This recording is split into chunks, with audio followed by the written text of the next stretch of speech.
গরমকাল তো পড়েই গেছে, আর গরমকালের জন্য নিউ মার্কেটে কিরকম সুতির কুর্তি এসছে আজকে ভিডিওতে সেটাই তোমাদের সাথে শেয়ার করব। তো আজকে আমি একদম একা একা চলে গেছিলাম নিউ মার্কেটে অল্প কিছু কেনাকাটা করবার জন্য। নিউ মার্কেটের ডিটেলস এর ব্লগ আমি তোমাদের সাথে খুব তাড়াতাড়ি শেয়ার করব। Esplanade metro station gate number 4 থেকে বেরোলেই তোমরা অনেক সুতির কুর্তির দোকান পেয়ে যাবে, যেখানে স্টার্টিং প্রাইস মাত্র 150 করে। এছাড়াও তোমরা কটনের 200 টাকাতেও খুব ভালো ভালো কুর্তি পেয়ে যাবে। যেমন এই শর্ট কুর্তিগুলোর প্রাইস ছিল 200 রুপিস করে, আর পরেও এটা ভীষণ কমফোর্টেবল। তো আমি এরকম একটা কুর্তি নিয়েছি। এছাড়াও তোমরা 200, 300, 250, 350 এরকম প্রাইসে অনেক কুর্তি পেয়ে যাবে। আর কুর্তির প্রিন্ট গুলো কিন্তু ভীষণই সুন্দর সুন্দর, প্রত্যেক কটাই প্রায় সুতির কুর্তি ছিল। এছাড়াও মাত্র 150-তে তোমরা কিন্তু এরকম সুতির কুর্তি পাবে, যেগুলো শর্ট কুর্তি বাট প্রিন্ট গুলো খুবই সুন্দর।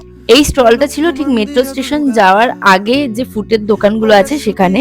তাছাড়াও কিন্তু তোমরা মাত্র 500 রুপিজে 3 পিস সেট পাবে একদম কটনের। তো আজকের ভিডিওটা এখানে এন্ড করলাম, বাই।